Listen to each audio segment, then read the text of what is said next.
Hi అండి. Welcome to Ramya kitchen. మనమైతే ఇవాళ జొన్న దోస తయారు చేసుకుందామండి. ఎప్పుడు జొన్నలు రొట్టెలే చేసుకోవాలంటే చాలా కష్టం కదా! జొన్నలేమో చాలా హెల్తీ. అందుకని ఇలా దోసలాగా కూడా వేసేసుకోవచ్చండి జొన్నలనేది. ఇవి చాలా ఈజీ కూడా. ఇప్పుడు మనమైతే ప్రాసెస్‌లోకైతే వెళ్దాము. ఫస్ట్ అయితే ఒక బౌల్ తీసుకొని దాంట్లో ఒక కప్పున్నర వరకు నేను తెల్ల జొన్నలు తీసుకుంటున్నానండి. జొన్న దోస చేసేటప్పుడు ఎప్పుడైనా కొలిచి తీసుకోవాలండి. ఇలా తీసుకున్న తర్వాత దీన్ని 2 సార్లు బాగా వాష్ చేసుకోండి.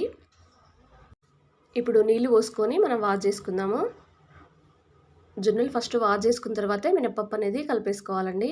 అలా వీడియోలో చూపించినట్టుగా మనము వాష్ చేసుకుంటే సరిపోతుంది. ఒక కప్పున్నర వరకు తెల్ల జొన్నలకు ఒక కప్పు వరకు మినపప్పు తీసేసుకోండి. అలాగే ఒక 2 టేబుల్ స్పూన్ల శనగపప్పు కూడా తీసేసుకోండి. మనం జొన్న దోసకనేది కొలిచి తీసుకోవాలండి ఏదైనా కప్పుతో, లేదంటే పర్ఫెక్ట్‌గా రావు. ఇప్పుడు మళ్ళీ 2 సార్లు వాష్ చేసుకొని పెట్టుకోండి. మీరు కావాలంటే సపరేట్‌గా కూడా జొన్నలు వేరే సపరేట్‌గా, మినపప్పు వేరే సపరేట్‌గా నానబెట్టుకోవచ్చండి. ఎందుకంటే జొన్నలనేది ఎక్కువసేపు నానాలి. నేను మాత్రం మొత్తం కలిపే నానబెడుతున్నాను. చూడండి అలా వాష్ చేసుకున్న తర్వాత దీంట్లో ఒక 4 మిరపకాయలు కూడా వేసుకుంటున్నానండి. ఒక 10 అవర్స్ పాటు నానబెట్టాలండి. ఎందుకంటే జొన్నలనేది నానడానికి చాలా టైం పడుతుంది. చూడండి నేను 10 అవర్స్ పాటు నానబెట్టుకున్నాను. పూర్తిగా నానిపోయాయి జొన్నలు కూడా. ఇప్పుడు మనం మిక్సీ జార్ తీసుకొని మిక్సీ జార్లో వేసేసుకుందాము.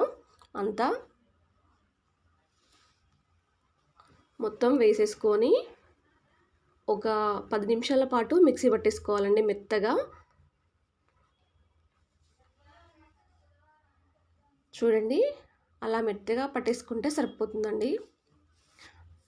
జొన్నలు సరిగ్గా మెత్తగా అవ్వవు. మీరు సపరేట్‌గా నానబెట్టేసుకుంటే జొన్నలు వేరే సపరేట్‌గా, అలాగే మినపప్పు వేరే సపరేట్‌గా మిక్సీ పట్టేసుకోవచ్చు. చూడండి నాకు పూర్తిగా మొత్తం పులిసిపోయిందండి. ఒక 8 అవర్స్ పాటు నేనైతే నానబెట్టాను పిండి పట్టేసి కూడా. మీరు కూడా 8 అవర్స్ పాటు నానబెట్టేసుకుంటే పిండి అనేది బాగా పులిసిపోతుందండి. ఇప్పుడు దీన్ని బాగా కలిపేసుకొని కొద్దిగా వాటర్ యాడ్ చేసుకొని మనం దోస పిండిలాగా కలిపేసుకోవాలండి. మరి చిక్కగా ఉండకూడదు. దీంట్లో సాల్ట్ అనేది వేసేసుకోండి. మీరు రుచికి సరిపడినంత సాల్ట్ వేసుకుంటే సరిపోతుందండి. పిండిని ఒకసారి బాగా కలిసేలా బాగా కలుపుకోండి ఒకసారి. మెల్లమెల్లగా కలిపేసుకోండి. నాకు బౌల్ అనేది బాగా పొంగింది కదా! అందుకని నేను స్లోగా కలుపుతున్నాను. అలా కలిపేసుకున్న తర్వాత ఇప్పుడు దోస పెనం మీద ఆయిల్ వేయకుండానైనా వస్తుందండి. చూడండి ఇప్పుడు అలా దోసలాగా వేస్తే చాలా పర్ఫెక్ట్‌గా వస్తుంది. అలా రౌండ్‌గా తిప్పుకుంటే పైన కొంచెం ఆయిల్ వేశాక కొద్దిగా ఒక నిమిషం పాటు స్లోలో పెట్టుకొని గ్యాస్ అనేది సిమ్‌లో పెట్టుకుంటే దోస అనేది చాలా పర్ఫెక్ట్‌గా వస్తుందండి. చూడండి ఎంత పర్ఫెక్ట్‌గా వచ్చిందో. ఇలానే మళ్ళీ ఒకటి వేసి చూద్దాం మనము. అలా వేసిన తర్వాత రౌండ్‌గా కొంచెం దోస పెనం అనేది హీట్ ఎక్కిన తర్వాత దోస వేస్తేనే దోస అనేది చాలా పర్ఫెక్ట్‌గా వస్తుందండి. దీనికి దోస పెనం ఉంటేనే బెటరు. అలానే పర్ఫెక్ట్‌గా వస్తుంది. అలా వేసుకున్న తర్వాత మీరు కావాలంటే పైన నెయ్యి కూడా వేసేసుకోవచ్చండి. మీరు కారం దోస కూడా చేసుకోవచ్చు. దీనిపైన కారం వేసుకుంటే కూడా జొన్న కారం దోస కూడా తయారవుతుందండి. చూడండి కాలిపోయింది అది పూర్తిగా. ఇప్పుడు మనం దోస అనేది తీస్తే పర్ఫెక్ట్‌గా వస్తుందండి. చూడండి. అంతే ఎంతో టేస్టీగా ఉండే జొన్న దోస అనేది తయారైపోయింది. ఇప్పుడు దీన్ని ఒక బౌల్లోకి తీసేసుకోవడమే. ఇప్పుడు మనమైతే జొన్న దోసకు తగ్గట్టుగా చట్నీ కూడా ప్రిపేర్ చేసుకుందామండి.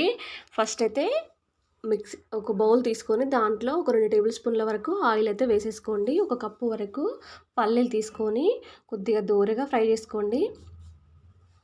జొన్న దోసలోకి చట్నీ అనేది చాలా టేస్టీగా ఉంటుందండి. స్పైసీ ఇష్టపడే వాళ్ళకైతే ఈ చట్నీ బాగా నచ్చుతుంది. కొంచెం ఫ్రై చేసుకున్న తర్వాత దీంట్లో ఒక వెల్లుల్లి రెబ్బలు ఒక 15 వరకు వేయాలండి. 15 అలా వేస్తే సరిపోతుందండి. వెల్లుల్లి రెబ్బలు వేసిన తర్వాత కూడా కొంచెం ఫ్రై చేసుకోవాలి. వెల్లుల్లి రెబ్బలు వేసిన తర్వాత కూడా ఒక నిమిషం పాటు ఫ్రై చేయాలండి. మాడిపోకుండా గ్యాస్ అన్న సిమ్లో పెట్టుకుంటూ దూరగా వేయించుకోవాలి వెల్లుల్లి రెబ్బల్ని కూడా. అలా వేయించుకున్న తర్వాత దీంట్లో ఒక 1 టేబుల్ స్పూన్ వరకు జీలకర్ర వేసేసుకుంటున్నానండి నేను. ఇలా చట్నీ అనేది చాలా టేస్టీగా ఉంటుందండి. ఇప్పుడు దీంట్లో నేను ఒక 7, 8 వరకు ఎండుమిర్చి వేసుకుంటున్నానండి. మీరు కావాలంటే స్పైసీ చూసి వేసుకోండి. నేను వేసే కారం అనేది ఎక్కువగా ఉండవు మిరపకాయలనేది. అవి వేసిన తర్వాత ఒక నిమిషం పాటు ఫ్రై చేసుకుంటే సరిపోతుందండి. మరీ ఎక్కువగా ఎండుమిర్చి వేసిన తర్వాత ఫ్రై చేసుకోకూడదు. ఇప్పుడు దీన్ని చల్లారిన తర్వాత మనం మిక్సీ జార్లో కన్నా తీసేసుకుంటే సరిపోతుందండి. చూడండి, మిక్సీ జార్లోకి తీసుకున్న తర్వాత చల్లారిపోయింది పూర్తిగా. ఇప్పుడు మొత్తం కొద్ది కొద్దిగా వేసేసుకొని అలా వేసుకున్న తర్వాత నిమ్మకాయ సొంత చింతపండు కూడా దీంట్లో వేసేసుకోండి. మీరు కావాలంటే పుదీనా కూడా వేసుకొని కొంచెం వేగించవచ్చు దీంట్లో. అలాగే రుచికి సరిపడినంత ఉప్పు కూడా వేసేసుకొని కొద్దిగా వాటర్ అనేది పోసేసుకొని మెత్తగా గ్రైండ్ చేసుకోవాలండి. చూడండి, అలా గ్రైండ్ చేసుకుంటే సరిపోతుందండి చాలా మెత్తగా. ఇప్పుడు దీంట్లో కొంచెం వాటర్ అనేది కలిపేసి ఒక బౌల్లోకి తీసుకొని మనం వాటర్ లాగా చేసేసుకుందామండి. అంతే, ఎంతో టేస్టీగా ఉండే చట్నీ కూడా తయారైపోయిందండి. కొంచెం వాటర్ అనేది పోసుకున్న తర్వాత బాగా కలిపేసుకోవాలండి. అలా వాటర్ లాగా ఉంటే చట్నీ కూడా చాలా టేస్టీగా ఉంటుంది.